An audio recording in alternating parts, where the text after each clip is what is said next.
Hi, and welcome to Spectrum Projection, a media review podcast where we analyse characters who may fit into the autism spectrum. I'm Hannah, an actually autistic person with a master's in literature, focusing on the analysis of disability in fiction and in memoir. And I'm Tilda, and this podcast is not safe for Captain Picard. Trigger warnings in the description.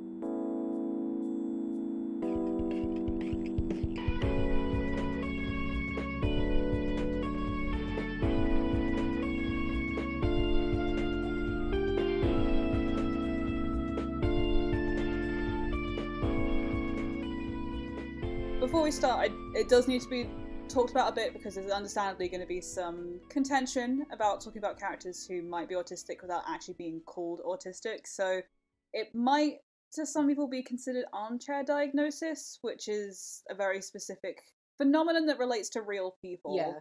It's not something we will be doing here because we will only be talking about fictional characters who are only presented in very limited moments. We can't judge people or try and diagnose real people with autism because we are not doctors. Yeah, no. And we do not have any medical training. If you think you might be on the spectrum, you should probably try and talk to a medical professional and discuss that in that context. Yeah, this is, from my understanding as the person who's being dragged into this, this podcast is supposed to be more about talking about fictional characters that autistic people might be able to relate to. Yeah, exactly. Find their own experiences reflected in. That was a weird sentence structure, but I think it... No, I think it carries across. It's essentially just picking out all these characters that autistic people have, through history, looked at and said, I relate to that. And because of that, it does also bring up the other part that I feel like we need to talk about, which is every experience of autism is going to be different. Any stereotypical presentation of autism, which might be like obsessive behaviour or difficult with social skills in general. Being good at maths. Don't get me started already. But all of that stuff is just one type of autism, and hopefully when we talk about this, we'll talk about a lot of the different lesser known aspects of autism. We're going to be talking about quite a few characters who might come across as autistic, might come across as ADHD. There's a lot of overlap between different conditions, but we're going to be talking specifically about autism because that's what I know, because I am also autistic. I did not mention that earlier, but I'll mention it a lot. I'm not. Probably not. I have never talked to a psychiatrist about it, but...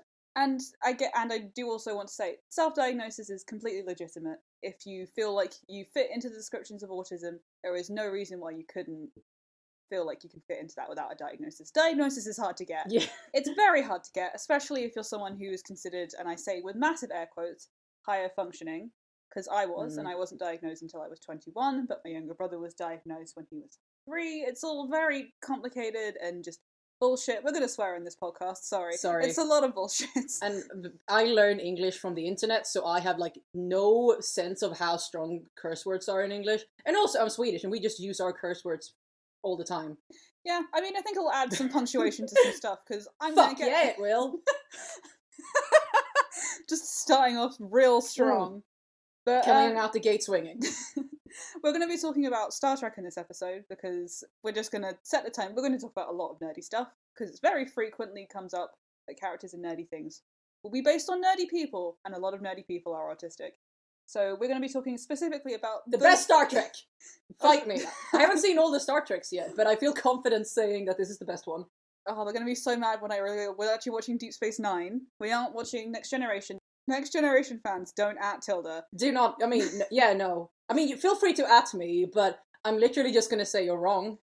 We're talking about Deep Space Nine, which is a very different kind of Star Trek, but we're not going to be talking about what a lot of people might think is the obvious choice to talk about in relation to potentially autistic characters. In all of Star Trek canon, you mean? In all of Star Trek, but also in Deep Space Nine, because in Star Trek, a lot of people see autism in characters like Data and Spock, but we're going to be talking about the character of Odo from Deep Space Nine. I think he is kind of a quote-unquote obvious choice, because he's kind of fills the same character archetype as Spock and Data do. He's like the actual alien who isn't just a human with the funny thing on his face, who acts exactly like a human. I mean, that's true, but I would say that maybe Dr. Bashir, Julian, is the more obvious one, because we're not going to go into it in this episode, because it's kind of heavy and depressing, but his storyline does talk a lot about the future and how eugenics might be involved with how autistic people could exist in the future or would exist in the future.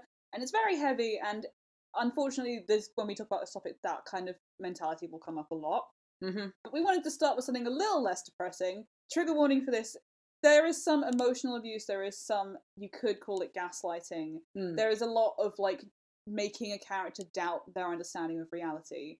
So if that's something that you can't really deal with talking about, give this one a skip. Yeah. It's completely fine.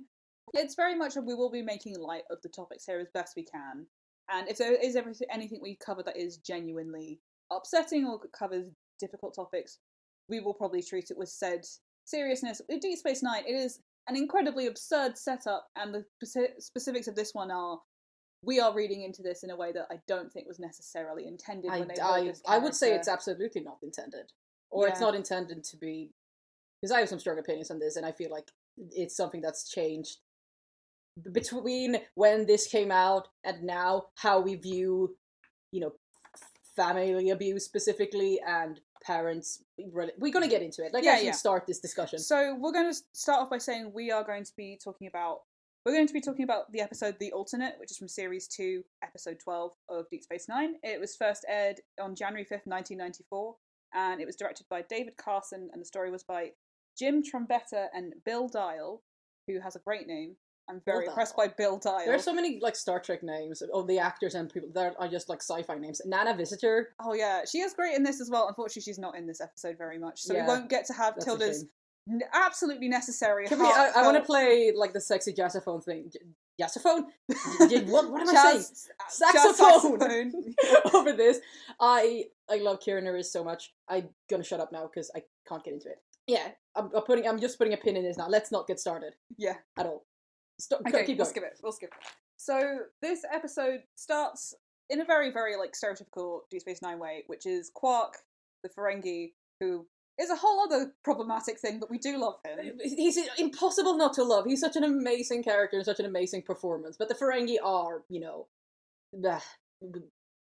they're anti-Semitic. It is it's incredibly blatant at this point in the history of Star Trek. That does not mean that the characters that are, like, sympathetically portrayed don't have, great moments and great storylines. The actor Armin in this one, so good, so funny. Instantly love this opening because he's got this whole... He's trying to sell bits of a dead Ferengi who's not dead. And he's got this whole scam going on. And it's a Ferengi tradition. If you haven't watched Star Trek... it's not fucked up. It's what they do. So in Star Trek, the Ferengi are a race of aliens that...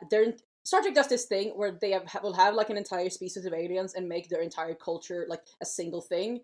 So you have the Vulcans, it's logic, and the Klingons, they just love violence. Sometimes in, like, a fun way or a sexy way, and sometimes in a horrible way. The Romulans are just shitty. Pissy Vulcans. Pissy Vulcans, yeah. The Ferengi are basically just greed. They're uber capitalists, are obsessed with making money, and will do anything for a good deal. So Quark is the barkeep, basically, on the space station, Deep Space Nine, which is where this entire series takes place. And he's always up to shenanigans. And Odo, who is the police officer, or constable, security officer, I think, is the actual... It is security officer, according to Deep Space Nine, but he chooses to take on the title of constable. It's a nickname. It comes up quite a lot in this episode. It's quite sweet how they handle it. So Odo and Quark have this sort of, love-hate, frenemies relationship going. Very much frenemies towards the end when they've gone through some shit together. But at this point, it's very much... Odo is constantly trying to get Quark thrown in jail because he's a criminal. Quick editor's note here. The actor who plays Odo that we'll keep complimenting is Renee Aubert-Noir, who passed away in late 2019. The reason this is an editor's note is because I'm English and absolutely butchered his French name on my first attempt. Sorry. And this is, like, the first thing I wanted to bring up as, like, a thing that makes me think of Odo specifically as autistic, because when he approaches Quark, it's very much like a scripted, I know how to deal with this. Like, he goes into this one and he literally says, like, everyone needs a hobby when he gets asked, like, why would you be interested in doing this? Because he knows exactly what the plan is for this conversation. He starts with this whole spiel about, oh yeah, I'm just interested in humanoid. Oh shit. We need to say that Odo isn't, like, an actual humanoid alien. Most aliens in Star Trek are humanoids, which means they're humans with some funny stuff on their face. They're humans with some prosthetics on. Odo is portrayed by a human, but Odo is a shapeshifter, which basically means that his natural state is just being goo, and then he can take the shape of a funky-looking humanoid. or any other thing that he chooses and that the budget for the show allows. Which is not many things. Not as many things as, he should. He doesn't turn to things as much as you would think, given how convenient a superpower that is. But yeah, he goes on this spiel about how,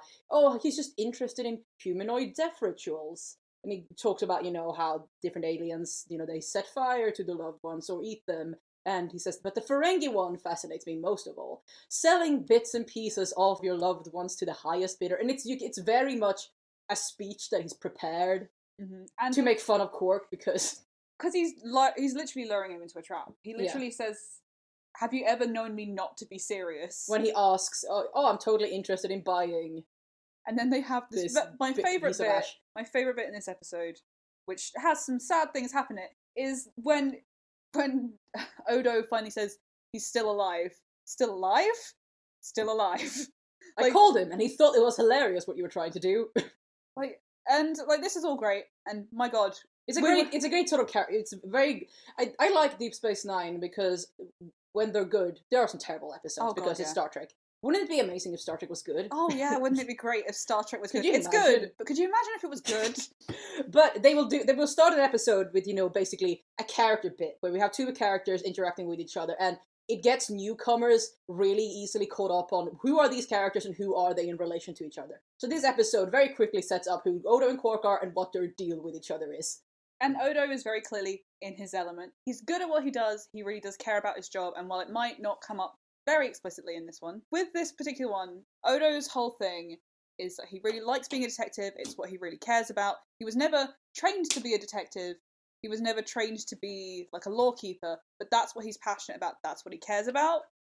And that's a really common trope for a lot of the autistic characters in Star Trek. It's true of... Or autistic coded characters. Autistic coded. Yeah. I cannot say autistic because no one has the backbone, or at least at that point in history, they didn't have the language to kind of assign them that way. Yeah. And also there's the whole, will autism even still exist in the future, which is dumb and stupid. Yes, it should. Yes, it would. Of course. But basically, it's quite a common thing for these characters to be fixated with not just crime and law and order, but specifically detective stories. Data is obsessed with Sherlock Holmes. I'm pointing at Hannah because I'm a bully. Yes, and I was obsessed with Sherlock Holmes, and I still am, in a way, and it was one of my hyperfixations, which is quite a common thing in autism to have hyperfixations. And Sherlock Holmes specifically is an incredibly popular hyperfixation. No one's entirely sure why. Some of it might be because people see Sherlock Holmes as an autistic He's another interesting character to talk about. Which I will definitely do for hours at a time, eventually. Yeah. But it's a thing that has very well established as a reading of Sherlock Holmes and has been for years. And it's really interesting to see, even in multiple iterations of Star Trek, different characters with this coding have latched onto that same fixation of, like, they like the rigidity and the predictability of law and order. These are the rules. Or detective stories. Or detective stories. Like, this is how the detective story works. This means this. This causes that. It's very interesting that they've been drawn to that, even if it's not a conscious thing. Because obviously the teams who worked on the original Star Trek, Next Generation, and then Deep Space Nine, all completely different teams, completely different reasoning. So it's interesting to see that all kind of link up in a way. But it might just be me loving Sherlock Holmes so much. I'm like, yep, they like it. I like this character, so they must like it. I think it's a fair reading. I think, yeah. But anyway, this is the point where the episode, which was fun up until this point, gets ruined by Dr. Mora showing up. Who I'm going to call Dr. Dad, because I will forget his name. Yeah. He comes in and just says that, introduces himself to Odo by saying he's coming along nicely. Ill, for a start. But it's talking about Dr. Mora, who worked with Odo when he was first discovered. Basically, he was floating through space, and they didn't know what he was or that he was even sentient. Mm-hmm. That comes pretty prevalent later. Yeah. But it's pretty evident straight up that Odo doesn't like Dr. Mora or Dr. Dad. He's uncomfortable with him. He's very uncomfortable around him. The tension that he puts forward is really clear. He shifts, not literally, because he goes from being really confident and in his element to like snap. I can't snap my fingers, but just being really uncomfortable and like visibly upset the second Mora shows up. And the important thing here is that you have to note that, like, Dr. Mora knows that Odo is uncomfortable around him because they make a point of saying, why didn't you tell me you were coming? And he says, it was a last-minute trip, to which Odo replies, it takes 5 hours to get here. You could have told me while you were getting here. Yeah. But you chose to show up unannounced and, like, interrupt my life and make comments about how I live. Yeah, it's this thing where he's like commenting on Odo's, behavior and his life as though he's still treating him as a science experiment. He says he's personally responsible for his development during his formative years, Mm. which Odo clearly does not take well, but also I think is really a big aspect of autistic coding. Is there's this really odd thing of, oh, this was the doctor who helped you learn how to talk and helped you learn how to like cope in social situations, when it's like the autistic individual is the one who did all the work and overcame all their discomfort. Just because somebody else has guided them doesn't mean that they've designed their progress, and it's entirely the doctor's success here. I was glancing at my notes and I just remember this. It pissed me off, and like watching this episode for the first time and like immediately, I hate this guy. Where Mora shows up and like immediately starts nitpicking Odo's appearance. So for those of you who haven't seen Star Trek, Odo can basically assume a very good humanoid form. Like he looks like the human man who is acting him, but he can't get the face right and he can't get the ears right. It's not anything It's kind horrifying. of arbitrary, but he basically has a weirdly shaped nose and no doodles in the ear. It's like someone put the smooth effect over his face. It's not really severe. He doesn't have lips either. It's not freaky looking. It's just a very smooth appearance. Yeah. It's like a slightly melted doll. Yeah. It's nothing horrifying, and if you saw him at a glance, you would think, just a person. Yeah. You can't really tell what. But it is a sort of like aspect of his character that people notice that he isn't humanoid because of his face. And Mora immediately comments on, you still haven't been able to get the nose right. Oh, and it was so... It's like, it felt so much like that's just based on like real abusive parents. Like I've seen that in like other media where the parent is explicitly supposed to be just shitty and abusive, where they will enter their child's home and immediately be like, "Oh, you look rough."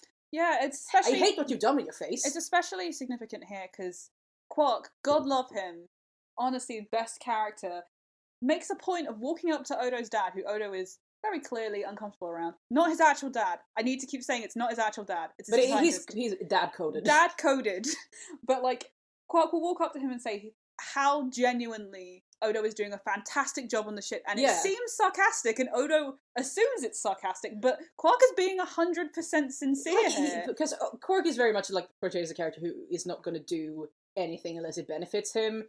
But in this situation, like, it doesn't really seem to benefit him to get Odo's quote-unquote dad to think that Odo's doing a great job on the stage. It feels like a genuine moment for me, and I like to interpret it as that. Yeah, I think it helps that it's been preceded by that scene we were talking about of Odo figuring out that the thing he's selling is fake, and Quark genuinely being surprised because he was scammed too. Is he surprised? I mean, he said he was scammed too because he didn't know. Because I think he's lying there. I think he knew that it's a scam. See, this is what's going to happen a lot with my readings, is that I can't read people either, so I will genuinely misread scenes. No, because that's the thing, because he sort of like has this very exaggerated, I'm as much a victim as you are, or as a plague, or whatever his name is. But when he's actually like trying to tell Mora about what a great job Odo is doing, he does not have that weird voice. Yeah, he doesn't have that affectation. Yeah, and again, Odo can't tell. Yeah, Odo really can't tell because he thinks that Quark is trying to annoy him or sell him out or make him look bad because he immediately decides to leave. From his perspective, he doesn't see Mora as his dad, and he doesn't I don't think he understands that that's what everyone immediately interprets him as, because that we get that throughout the entire episode where everyone is just like, oh yeah, your dad, basically. And he's like, he's not my dad! You're not my dad! But especially Captain Sisko, who's fantastic. And he's, again, not in this episode enough. I would talk about that, because I wrote down, this is, watching Deep Space Nine all the way through and then going back to the earlier episodes, I immediately get, like, really strong feelings about Jake, who is the son of Captain Benjamin Sisko. He has a son named Jake. And seeing him as, like, a little, like, 12-year-old again, and it's like, oh, he's a baby! He gets so tall towards the end when he's, like, taller than his dad, and he's, like, he has a career now. But we get a, like, sort of interaction between Sisko and his son. I forget what it's about, but I wrote down that, Oh, I actually have that note. The way Jake and Sisko interact with each other is just way more warm and way more comfortable, and it's sort of, like, contrasting the kind of quote-unquote parenting that Mora is doing towards Odo. I think, because I wrote down this exact scene, because I love it, and also because every time I see Sisko with hair, I'm like, oh my god, he has hair! But it does say, like, they have a conversation which has very little utility to the plot. They are talking about the fact that Jake doesn't want to stay home and study Klingon opera, and it is a very father, son, they are arguing about something. It's clearly they don't supposed agree. to be basically, Jake is complaining about not wanting to do his homework, and Cisco is like, well, you got it. He so literally tough. says, just because you suffer doesn't mean I have to. He's like, yes, it does, with a big In a smile very on his face. And it's sort of, again, yeah, I feel like that scene is there mostly to just show us what a good parent-child relationship is. Yeah, and it's not overwritten, which is, again, why I think it works so well in this one as a comparative point, because it is very... They give you one scene of them interacting and having a mild disagreement about something that doesn't affect the plot, and, like, they still clearly really get on with each other, and there's, like, a little bit of, like, oh, Dad, I can't believe you're making me do my homework, but, like, Cisco's clearly trying to, like, meet him halfway. He says, why don't you let your friend come over and you can both study it together here, and I'll get some snacks and everything, and it's, like, trying to compromise, which is, I think, is the thing that is so absent and from Cisco Odo is, and clearly, like, supposed to be, like, a sort of leading figure in this interaction, because he's the parent, but his way of telling Jake what to do isn't, like, weird and domineering or, underhand. He's just being like a normal parent. I can't believe we're talking this long about this, but that was what I wrote down. Yeah, and I mean, I think it's important because it is what makes the contrast so significant in this episode for Odo, because the parental thing is such a big aspect of autistic identity, because there is such a consistent effort to infantilize people who are on the spectrum, to treat them as children, and this whole parental figure being incredibly, like, significant and domineering force in an autistic person's life is very common but not spoken about very often, because a lot of the time it's framed as well, they're doing you a favor by raising you. Yeah. Which sounds awful, but it is incredibly, like, significant to this story, but also to a lot of autistic experiences of people who haven't been given much freedom away from their parents. Yeah. I think I get that a lot from the way Mora is constantly, like, he acts impressed, but in a very condescending way about Oda being able to handle, like, basic stuff. Like, oh my god, you can read my facial expression. Yeah. That is so impressive. The thing I wrote down, my favourite conversation in relation to the actual autism stuff, not Quark being amazing, is how are you doing with social integration? I integrate as well as I want to. But and then he questions, well, as well as you want to, what does that mean? And Oda replies, it means as much as I want to. Yeah. And this idea of, like, social integration not being a thing that he wants to become perfect at, it's not a thing he's comfortable with, it's not a thing he enjoys.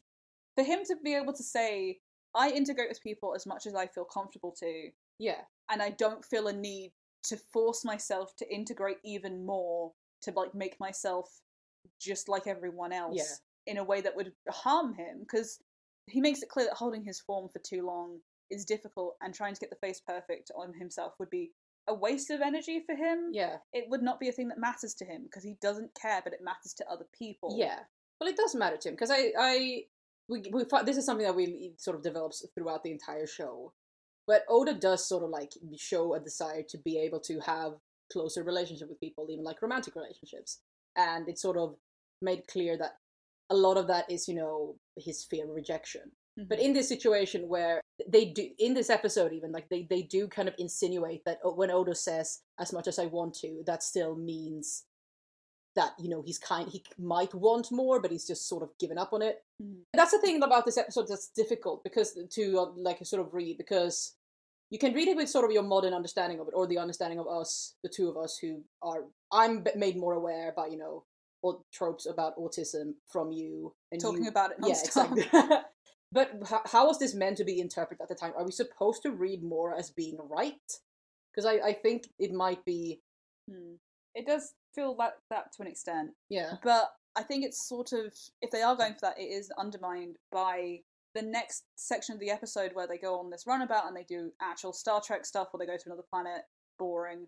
But, like... Don't worry about it. Oh, the plot of this episode is that Mora has come because he think there might be other changelings. They don't call them shapeshifters. Because a big thing aspect of Odo's character is that, as far as he is the only one of his kind. They've basically found him floating through space, and they don't know where he came from or what he is, really. So a big aspect of his story is trying to find out what he is and, like, where his people are. So Mora shows up and says that we might have found something on this planet. I'm not going to go into explaining the wormhole, because it's too difficult.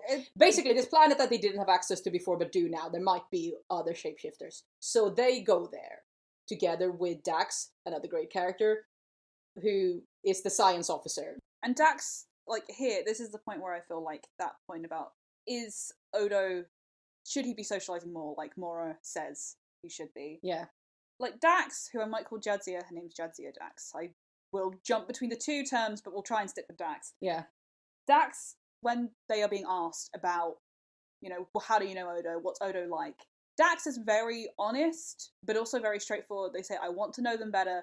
They do a really good job on the ship. I feel like they're quite good to be around. I trust them, but I don't know them that well. Yeah. And, like, I think it does say that thing of, like, I think that Odo should open up more, but it doesn't say that they dislike him. It doesn't paint him as an outsider. And it isn't condescending either, which is the way Mora sort of, like, always comes across. It's just, Dax views Odo as just, like, a colleague. Mm-hmm. And she is very, like, it's not, she doesn't view his weirdness as weird. I feel like every time we have to stop, like, every few minutes just to explain Star Trek shit. Dax is a special kind of alien called a Trill, and in their culture, super special people who are, like, really good at whatever, who are really talented or really, get good grades, get to enter into a symbiotic relationship with a worm, who basically bonds with them and becomes part of their personality and develops, like, into a completely new person. So Dax is the name of the symbiote, the worm that is living inside Jadzia, the Trill's body. And together they are Jadzia Dax, who is cool. And because Jadzia Dax is this combination of this quite young woman and this very old worm that has experienced a multiple lifetimes, she's basically up for anything. She doesn't think that any food is weird. Doesn't think that any culture is off-putting. Yeah, or... she thinks everyone is sexy. Yeah, Jadzia fucks. She does fuck. She really does. So for her, I think Odo being weird and being, like, alien in the sense that he is different from other people isn't that big a deal. She doesn't, because she's been around the galaxy. She's seen some weird shit. So for her, Odo is literally just another alien dude. It's not that big a deal. And I mean, she is curious, because that's why she's asking Dr. Mora these questions. But Dr. Mora, when he's talking about Odo, makes a point of interrupting Odo trying to say his own story. Yeah, so there's this thing where Jadzia asks Mora, so when did you realize that you were dealing with a sentient life form in the lab? And Mora tells Odo, oh, why don't you tell the story? And Odo starts telling that, basically I had to show them because they're fucking idiots. I had to slap them on the wrist. I mean, it's not as strong as that. Yeah, I'm paraphrasing. He's very clearly, like, hesitant to tell the story in the first place, but because he's been encouraged to, he's like, okay, well, when I first showed up, I needed to try and get their attention because they didn't know I was sentient, so I was trying to make their attention. And then Dr. Mora just breaks it. Actually, no, you weren't seeing, you were observing because you didn't have eyes. And Odo's like, I know, I was just using, like, a turn of phrase to explain it to my friend. It's such a true experience of so many people with autism, because there will be someone else to jump in, like, I'm an expert on this, let me tell you how you experience Especially this. when he keeps doing that, like, Odo, keep going, keep telling the story, and Odo starts telling the story, and then Mora interrupts again, and you can see, because the way the scene is set up, Jadzia is sort of in the middle of the, not in the middle of the frame, but Odo is sitting behind her, and she is turned towards Mora. So we can see Odo in the background just, like, rolling his eyes when he gets interrupted the second time, and Mora just takes over telling the story. It's the saddest thing, because you can tell he's used to Dr. Mora doing this. Yep. It is a thing he's come to expect from him. Genuinely quite sad to see him just know that he's going to be stepped over on this. That he knows that his version of events doesn't really matter to Dr. Mora, even though Dr. Mora's entire career is based around observing him. And he makes a pretense out of caring about what Odo has to say. Yeah, it's sad, and to be honest, it's like something that gets worse as the episode goes on. A bunch of boring sci-fi stuff happens in the plot, so I'm going to run through it very fast. They go to the planet, they find a little bit of goo, and there's a gas explosion, so... A bunch of people get hurt, they inhale this gas, and it makes everyone sick except Odo, because nobody really knows how Odo works. Because he doesn't breathe, he's goo. He is goo, he doesn't breathe. And they go back to Deep Space Nine, and Dr. Bashir checks them over, and he does his usual thing with Odo, which is like, I don't know how you work. Best of luck. I think that, like, that's one of my favorite sort of... I mean, I keep saying that about everything in Deep Space Nine, but I love that Bashir will always do this thing with Odo, where it's like, well, you've been in, like, an accident, so you should go into the medical bay and lay on the bed, and I can, like, look at you and be like, I don't fucking know, man. Like, because he is a doctor, so he feels like he has a responsibility to give Odo a medical checkup, even though he, by his own admission, never knows what's going on with him. It's just like, well, I think you might be fine. And in this gas issue, Dr. Mora breathes in a lot of it and gets very, very sick, to the point where people aren't sure if he's going to wake up again. And this is the other major scene with Cisco, where he makes a point of sitting down with Odo and saying, I went through the same thing when my dad got really sick. I was really scared about him dying. I know this experience, so if you want to talk to someone, you can talk to me. And Odo's response is just to say, he's not my dad. I don't feel these things about him. It's nice of you to try and help me, but this doesn't relate to me. Yeah. And that's such an autistic mood. The thing of like, oh, this other person's trying to empathize with me, but it's wrong. They're not reading my emotions correctly, so this is a waste of my time, and I don't know why they're doing it. It's a very, like, blunt, emotional transparency, which can come across as really rude, but it's a very sincere thing of, like, I don't necessarily understand the perspective you're coming from. And I don't think Cisco takes offense, because at this point he gets that this is what Odo's like, which is the other thing. Like, Cisco doesn't really take offense to the fact that Odo is just like, this is a waste of my time. It's one of the most endearing things, and why I think Odo is a good character to try and relate to as an autistic person, because he is so clearly, if not loved, which I would say loved, but admired and respected by the people he works with. There is never any attempt to try and, you know, normalize or force Odo into a position he's not comfortable with. Like, even in the relation of, he's not Well, there are episodes that are sort of centered around that, but generally the people who he works with don't want to do it. It's almost always from a position of bureaucracy, or Starfleet decide something that he doesn't agree with and he has to because he's, like, basically tied to the station. We're shown a character who is autistic coded, who just has friends and respect of people. And nobody questions his own little eccentricities and quirks. Well, they question it, but they don't try to change him. They try to understand him rather than... And Quark will make fun of it, but it will never be in a natural, malicious way. He'll just say, isn't it annoying how the constable always does this? Isn't it annoying how the constable always seems to know what my number is? It's like, it's because you're not slick, Quark. Such a scatterbrain, so I keep wanting to interrupt to talk about other things. But I remember seeing a post on Tumblr that was sort of like, imagine being a random ensign on a spaceship, doing a pit stop at Deep Space Nine, and just being introduced to all these insane weirdo characters. And they give a bunch of different examples, but the one is like going into the bar, and the barman just is like, you can't be too careful, you never know when the security officer is going to turn into a table. You're just screaming at a bar stool like, I know it's you! I know it's you messy bitch! But yeah, it's like, this is an episode that's also talking a lot about Odo trying to find his own specific past, just to go back to the actual plot. Yeah. And, like, O'Brien's there briefly. I love him. He's also not in this episode. O'Brien. We cannot go on O'Brien tangent. It will be its own episode. Every single character that comes up is like, we can't go on a tangent about this character, even no matter how much we want to. But O'Brien basically says, yeah, I'll try and help you understand this thing you brought back, because they brought back this big stupid obelisk which never becomes relevant, and they brought back this pile of goo which can transform. It doesn't seem to be as intelligent as Odo yet, but they're saying it's developing into something. They think it might be a forebearer, whatever, to Odo. Is this the bit where we get to see a little bit of Cisco's amazing loving babies thing?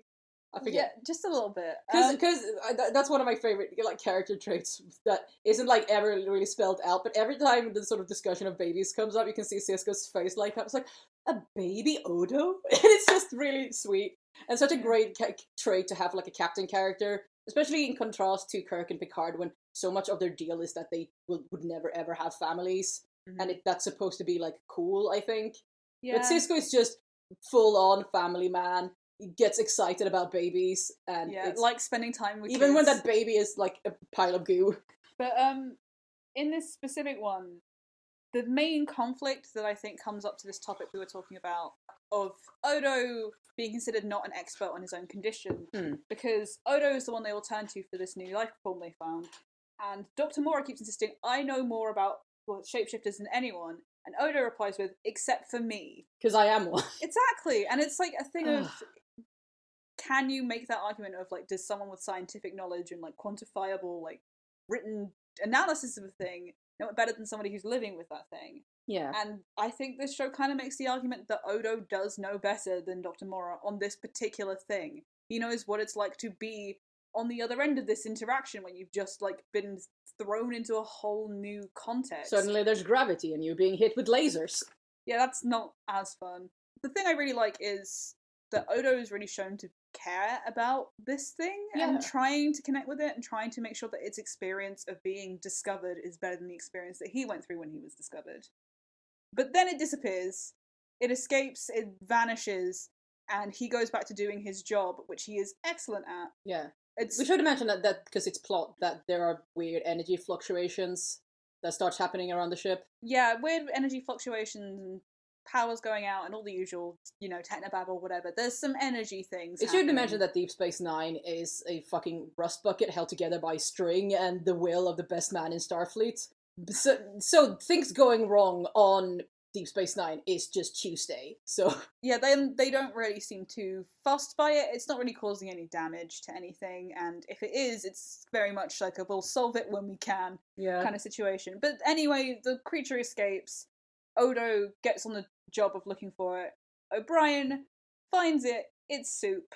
It's dead. It's dead. It's a bummer. It died. It was very sad, and Odo is understandably upset because he thinks it's the only connection he had, and now it's just dead.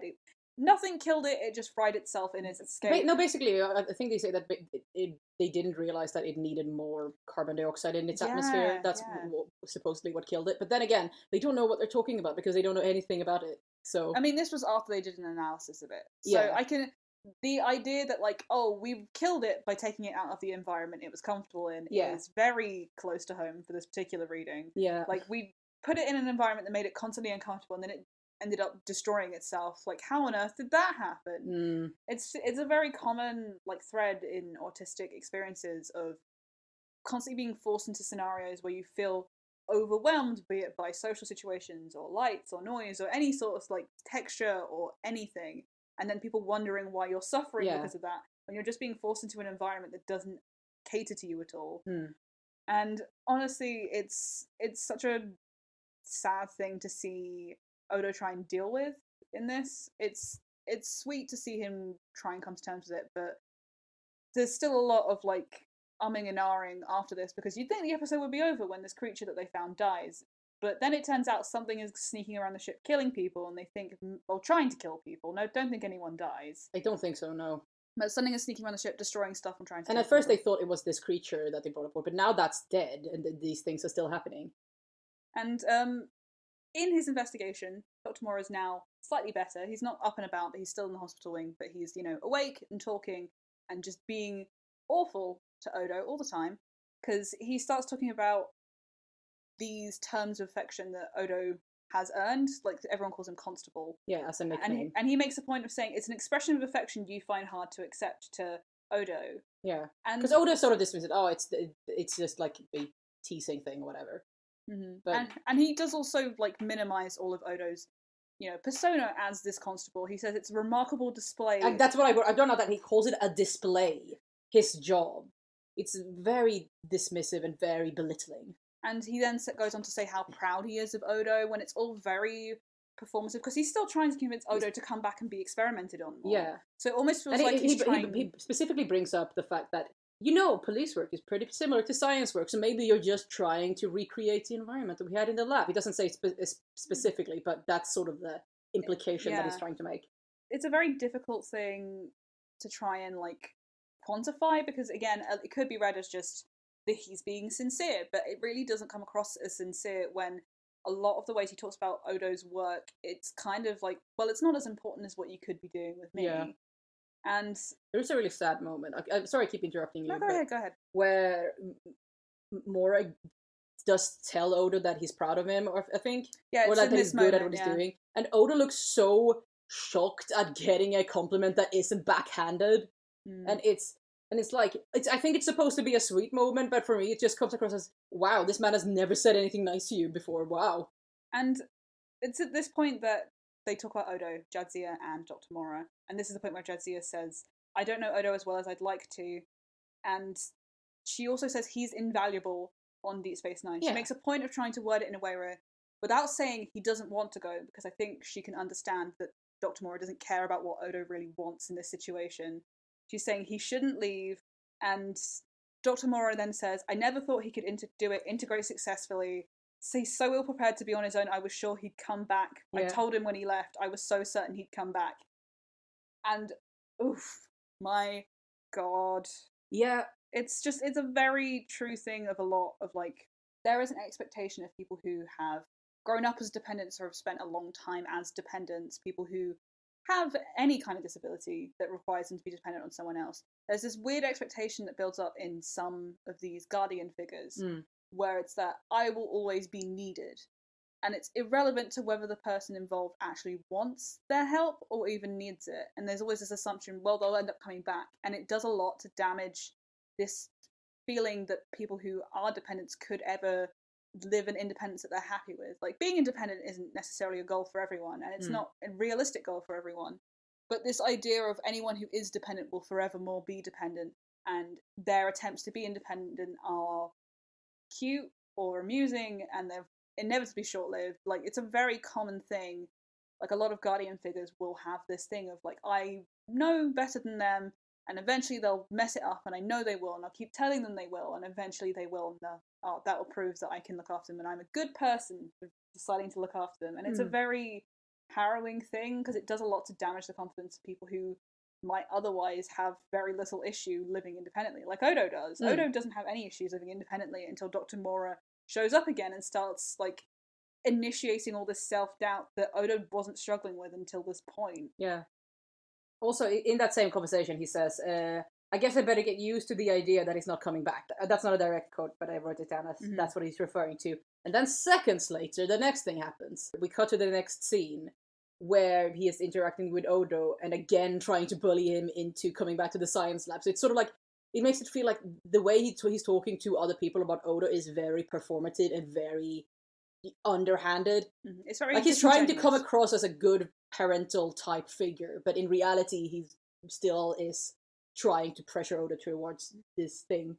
And I wrote down a quote from this point where he says, "You can tell I'm relieved just by observing my tone, eyes, body movement. You're remarkable, but there's a lot about you we still don't understand." It starts off as a compliment of, like, you've improved so much in being able to read body language, which is the most common autistic thing I think of anyone. It's a very common thing of, I can't read faces, I can't read body language. Yeah. Like, personally, I can't do it. A lot of other autistic people also struggle with it.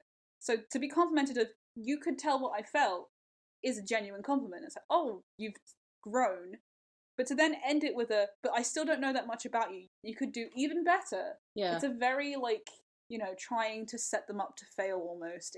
It's a very familiar kind of backhanded compliment, And even, like, with the actual sort of genuine compliment, I think it still comes across as very condescending, especially when we've seen Oda for two seasons almost at this point, and that idea that he struggles with reading facial expressions has never come up. So clearly, at this, either the writer hadn't realized it, but I would prefer to read it as he's gotten to the point where he can do it without thinking, really, or, like, doing it easily. So for Mora to come in and treat it like it's a massive deal that he's able to do it, when we've seen him do it, like, without much effort throughout this entire show at this point, just comes across as very condescending. I mean, my personal take on it, and this is more of we're falling headfirst into the realm of fanfic here. Yeah. But my personal reading, because at this point continuity was not a thing the way it is now, it's very much every episode sort of kind of linked together, but not really. Sometimes there's a two-parter. Yeah, it's about as much continuity as you get.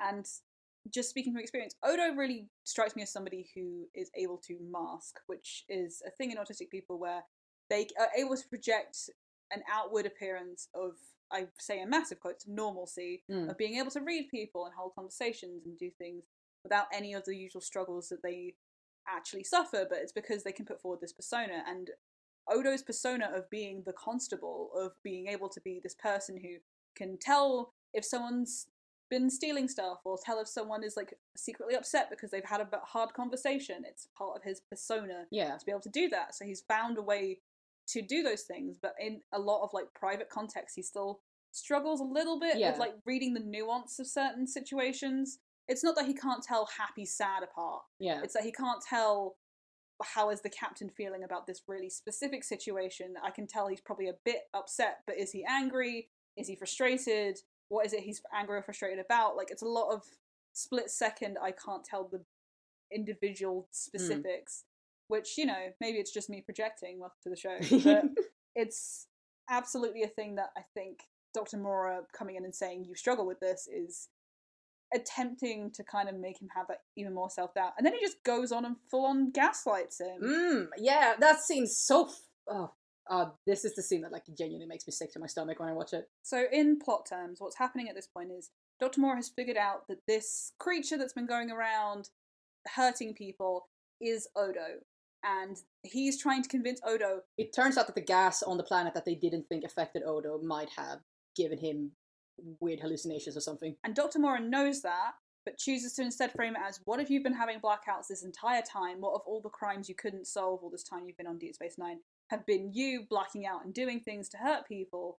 And he keeps trying to frame it as, if you come with me, I can help fix this problem. You won't hurt anyone else. And he keeps like implicating that unless Odo can be like 1,000,000% sure that there aren't any unsolved crimes that he can't account for, he basically has to assume that it was him sleepwalking. Mm-hmm. And Odo is very, very clear and explicit about this statement of, I do not do criminal acts. It's not in my nature. It's not in his nature. And it's a thing that, like, the whole nature versus nurture thing, especially in relation to autism, is a difficult thing to talk about because it's very easy to assign blame for certain behaviors or whatever. But also in this case, it's about Odo being an alien, and he sort of has assumed that because he has a sort of innate sense of justice, that is something from his species. Like, we haven't talked about it yet, and I have no idea how, because we argue about it a lot. Mm-hmm. Mostly with, the nebulous concept of Star Trek that we argue it. But Odo doesn't have a reason to present the way he does, other than he was raised by a white, humanish looking man. Yeah. And that is why he is a white, humanish looking man. He doesn't really have a strong feeling about gender. He doesn't really have a strong feeling. Well, the writers don't, because they don't realize that Odo doesn't necessarily have to be a man. Yeah, it's the mid-90s, so Odo being genderless... They hadn't gotten to the point of gender fluid, gender queer at that point. And I think in a modern adaptation it would be almost weird for Odo not to address the fact that he is kind of choosing to be a man. And in this case, it's to do with, because we're talking about the way he presents, like, cognitively, he has mapped how he behaves based on people around him. He has had to learn every behaviour he has. Yeah. So for him to say, it is not in my nature to do this, it's him saying something that he truly deeply believes, because he is so without a nature. He doesn't know anything about his history or his species. So for him to then go on and state with absolute certainty, I would not do these criminal things. It means that he believes that is, like, actual, like, core to his being. That is part of what he is as a species. He doesn't know anything about his people, but he feels like he knows that they must have really strong sense of justice because that's so important to him. Mm-hmm. But everything Odo does socially is a thing he's had to learn. And that's true for, at least it was true for me. There's no innate sense of, if this happens, you should do this. You have to actively learn, if someone sighs, it means they're sad. You have to actively learn all those kind of things. So for Odo to be told, you don't know this, you don't know this social thing, you don't know what would happen, he doesn't really have any grounds to disbelieve that. Yeah. He knows that, maybe we're talking about the thing where he says that everyone's going to betray you and put you in a zoo. Yeah. Yeah. But that's they don't say zoo. It's not quite... No, he does say that. What? Yeah. He said they won't know what to do with you. Yeah, no, I wrote it down. He does specifically say that as one of the examples what they might do to Odo. He's saying that you can't tell anyone else about this. You can only trust me, because if they find out, they won't know what to do with you. They'll send you away. They'll experiment on you. They'll put you in a zoo. Mm-hmm. That's like his sort of like final punch. Like, imagine them putting you in a zoo. Mm-hmm. And Odo says that you're wrong about them. You don't know them. He's like his friends basically on this space station, that they wouldn't do that to him. But Moore is sort of like pushing him and being like, they're not really your friends. They don't really care about you. I'm the only one who understands you. This is only a minor derail, but I want to give the actor who plays Odo so many fucking awards for this scene alone.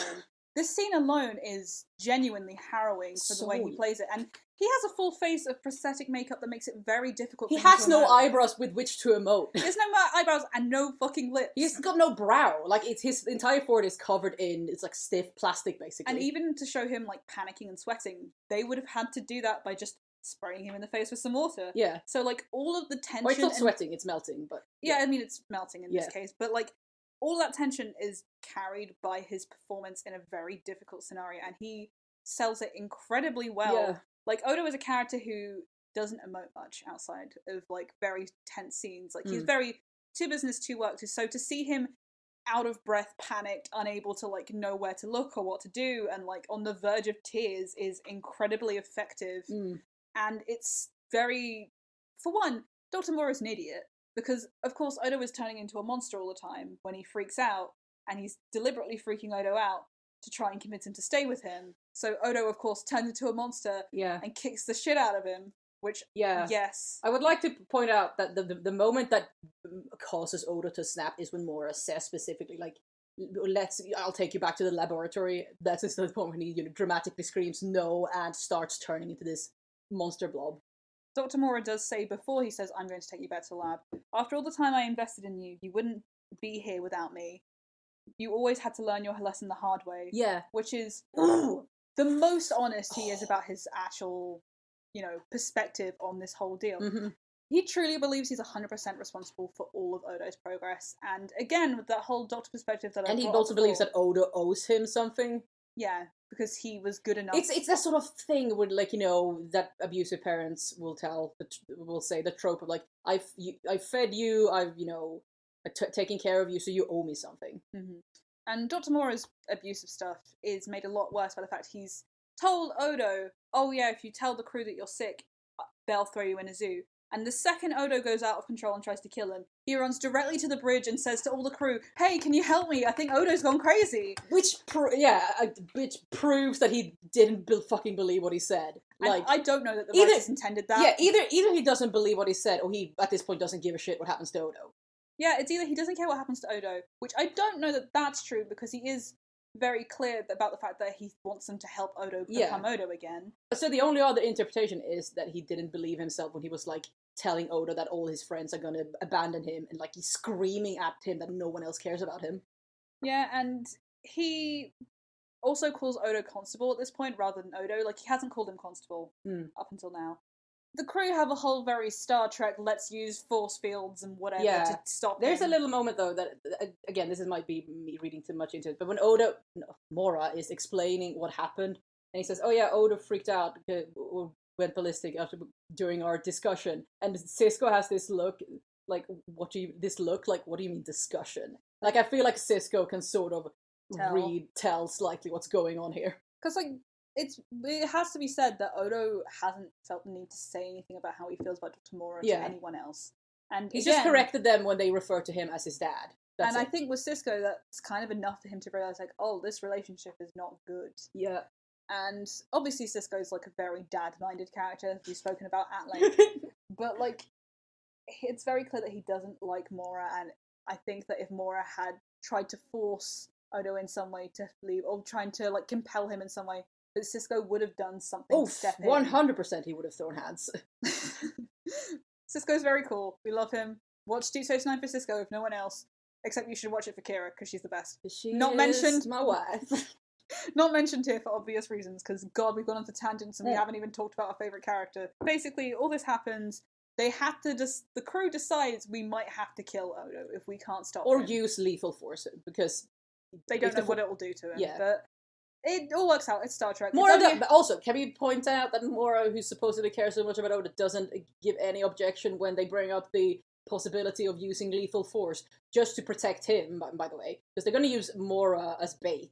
Because they realize that Odo's freakouts are related to Mora and that he's going for Mora. So they're going to have him go out in the open and basically lure Odo out. Or that, and like they've found out that all this energy stuff that was happening was what was luring this creature that turned out to be Odo the whole time out. And O'Brien comes up with some mumbo jumbo, I'm going to use some energy thing.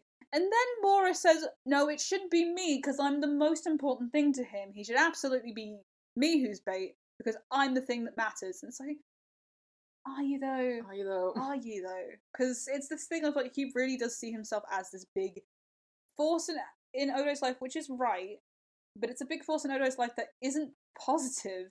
Not by a long shot. And also, it's at this point in Odo's life, he's a completely independent person who has a lot of different people in his life influencing him in every which way. Mora isn't as important as he thinks he is.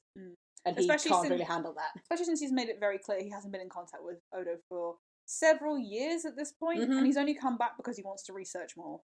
So basically, they managed to, subdue Odo, turn him back into an actual person instead of a giant blob monster. Yeah. and get him into the sick bay. Bashir's like, I have no idea if I fix this, but you look fine. Pat. I'm trying my best, dude.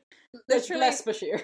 Honestly, wish for that honesty with some doctors. Would have been nice. Yeah. Would have been real nice when I was being diagnosed. They hadn't spent a fucking year before diagnosing me with autism with like, you just might feel a little bit different to other teenagers. Like, cool, can I get some, like, anything though? Yeah. But like, Bashir's very blunt and honest with Odo about that. He doesn't know what the hell he's doing, and I can respect that. Yeah. And not to tangent again, but for Bashir's character, who is very proud of, his knowledge and superhuman intelligence or whatever, for him to be able to admit that he doesn't know something is pretty cool. For him to just be honest and be like, I don't fucking know, dude. You're literally one of a kind. And then we come to the ending. I think this is where we're going to have like the biggest issue with how the show presents Odo if you do read him as an autistic character, because it makes a big show out of trying to leave the door open for forgiveness for Dr. Mora. Yeah. And it says, I'm sorry it was necessary. I would like to be part of your life again. Talk about things no, that yeah, got so you. basically what he's talking about there is that you had to, Mora says that, about Odo's outburst that you had to scream in a voice loud for me to hear. You had to literally turn into a murderous monster for me to understand that, me pressuring you into coming back to the lab is not okay. Because, like, Odo, we haven't said this, but Odo very explicitly says the word no in response to this offer multiple times. Yeah. He doesn't talk about it much, but he does say he doesn't want to go and that he's happy at this job. And everyone that Mora talks to tells him that Odo is happy at his job and really good at it, and it's also really important. So people like him and all that. So Mora is like trying to reconcile, but he's also saying basically like, you literally had to turn into a giant monster and try to murder me for the point to finally sink in. You should have been clearer, is kind of the implication. Like, well, no, I think he's being apologetic, but it's just like too little too late, my man. Yeah, I mean, it does feel to me this thing of like, he's almost like saying, well, you wouldn't have had to turn into a monster if you could have just told me normally. It's like, and he did multiple times. Mora is just trying to find an excuse to be like, well, how could I possibly have known? No, I think because at this point he is sort of like being a bit he is taking the blame, but he is sort of like, he's basically saying, oh yeah, I was just incapable of understanding you, and that's on me, but also, I mean, it wasn't that I was ignoring you, I was just unable to get it. Yeah, and I think, again, it's a very common thing in autism where it's like, I couldn't tell that this autistic individual was upset. It's like, yeah, but like there's a lot of like things that autistic people will do, like stimming or being overwhelmed or whatever. There's a lot of signs that someone is feeling overwhelmed before they have like a full meltdown. Yeah. That autistic people will have and will be fairly obvious because they are unpleasant, like stimming, which if you don't know is like repetitive movement people do to help alleviate stress or tension. So it might be like fidget spinners or rocking back and forward or shaking your hands or all sorts of things. Flapping your hands is quite a normal one, but it's very discouraged by a lot of people because it's, considered rude for reasons that are absurd, but it's like you should sit still. And obviously people will stim if they're stressed because it helps relieve stress. Yeah. But if people don't read those signs and it leads to a meltdown because they don't get to alleviate that stress, there's always this thing of, well, you should have just told me, when obviously they're telling you in a way. And in this case, literally told you, like, I don't want to. Like, with his words, he did tell you, Mora. Yeah, I do not believe Mora comes back again. No, he does. If he does, I wiped it from my memory, because I despise him. But yeah, so this episode basically ends with the possibility of them reconciling and basically saying that, maybe we can talk once in a while. And Odo says that, yeah, he wouldn't mind that, he would like that.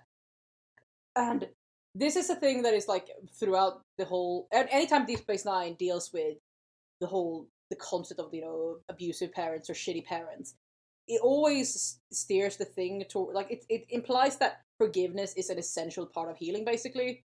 Like, there isn't the possibility that you can just cut this horrible person out of your life and never talk to them again. For you to be able to be happy as an abuse victim, you have to forgive your abuser at some point, basically. And this is one of the less bad ones, because at least Dr. Mora leaves, and there's definitely an impression that Odo's not necessarily going to be the one making the effort to, like, repair this relationship. Yeah.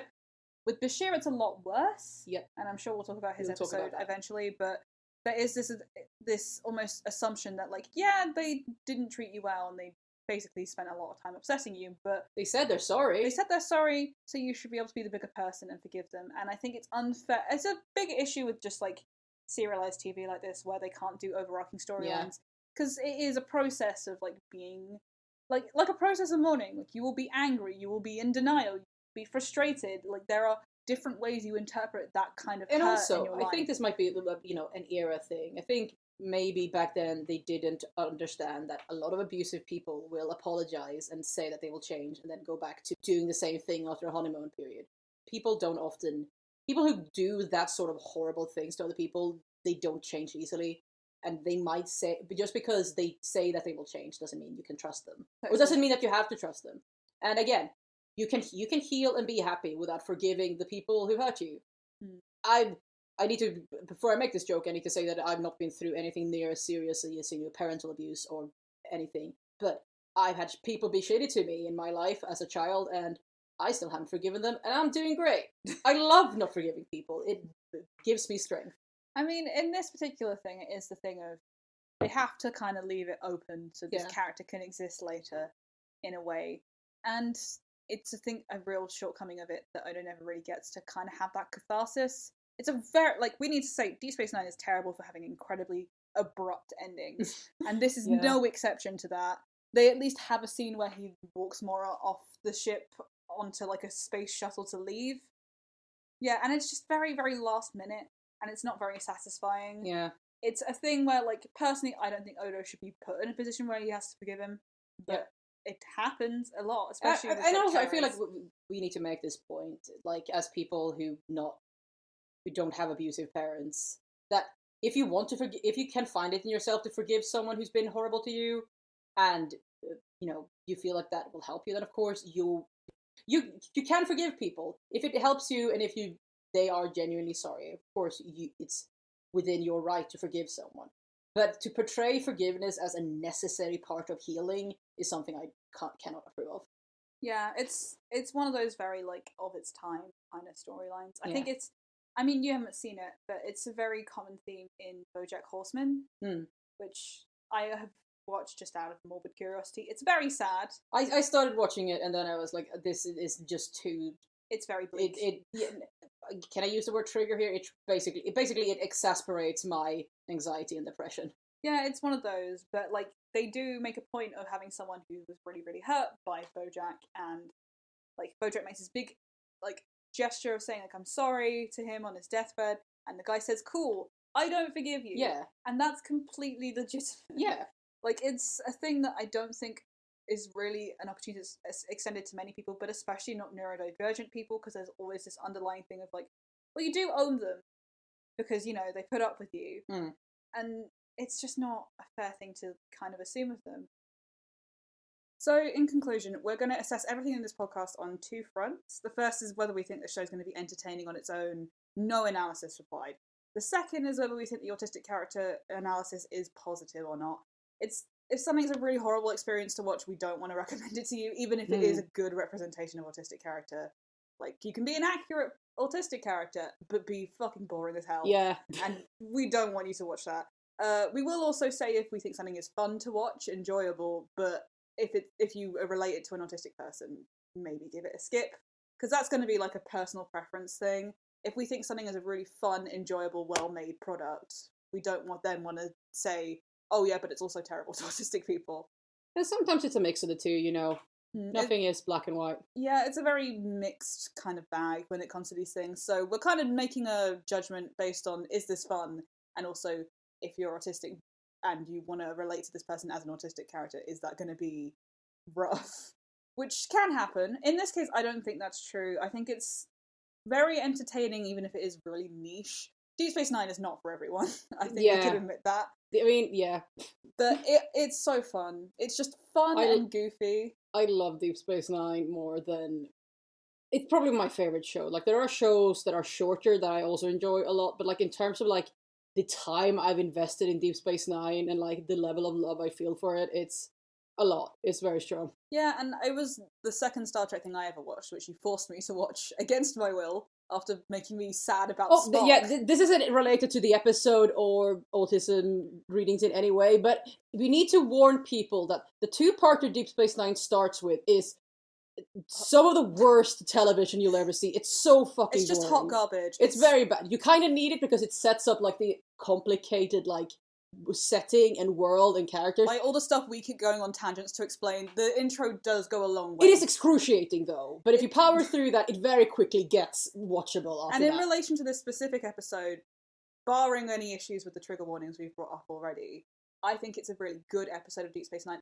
It treads that line that Star Trek often does between comedic and serious really well, and I think it has a lot to say, even if there are points in it that are a bit badly handled. Like, we agree that the ending's not very strong, and that's, I think, the weakest part of the autistic analysis for this one. But I do think if you want to watch it from the perspective of, is Odo an autistic character I can relate to, I think it's fairly good. He's really respected and loved in this series. There's not really a very strong push to make him seem like everyone else or make him conform, except by Dr. Mora in this episode. But he's very much someone that the actual main cast that you care about don't agree with. And I think that's important. Yeah. I mean, I don't know about you. I know that, like, it's a difficult thing to listen to sometimes when you see Dr. Mora in this episode. And I don't know if you think that the ending of them leaving the door open to forgiveness is enough to say that this might not be a good one. I mean, it's definitely going to be a personal thing. Like, I do find it very objectionable, but I still think the rest of the episode is good. But it's just that final little bit. I don't know that I can make like a sort of like one or the other judgment of this. I think it all depends on how angry it makes you. This implication that forgiveness is part of, like, an essential part of healing. Yeah, I think that's true. Overall, I'd say good on the entertainment front and cautiously good on the autism front. Odo overall, very good autistic character in his entire arc, but for this one particular episode that we focused on, I'd say if you're uncomfortable with the themes of like parental control in relation to autistic characters, maybe not the best one. But I think they do go into a lot of themes they maybe didn't even know they were going into that are interesting if you're interested in studying That's my favorite thing, when like someone accidentally writes something very poignant and relevant and they think, oh, I'm just writing a silly alien thing. This has nothing to do with like human existence. I think they stumbled into something that I think can open up some really interesting discussion, as proven by the fact we started this podcast on this episode. Or maybe it was all intentional. We haven't done our research, clearly. Yeah, clearly. We will be doing research for future topics that are really popular. We will obviously try and like keep it as varied as possible. We don't want every episode to be the same kind of like focus in the same kind of area. Our next episode, I don't know if we should spoil it or not, but it's based on something a lot more modern, something that came out much more recently and is not sci-fi. So the implications won't be nearly as like high galaxy brained like sci-fi nonsense. This is a lot more based in actual you mean an actual reality. human character that autistic people might be able to relate to? Yeah, not what a robot, novelty. Not a robot or an alien. What a shocker. But yeah, I think overall we can probably recommend this, and we hopefully will see you next week. And if you ever see me in real life, I will talk your ear off about Deep Space Nine. Yeah, and I'll probably get there too. I can't believe you made me a Trekkie. This is just Ha unfair. ha ha ha ha ha ha.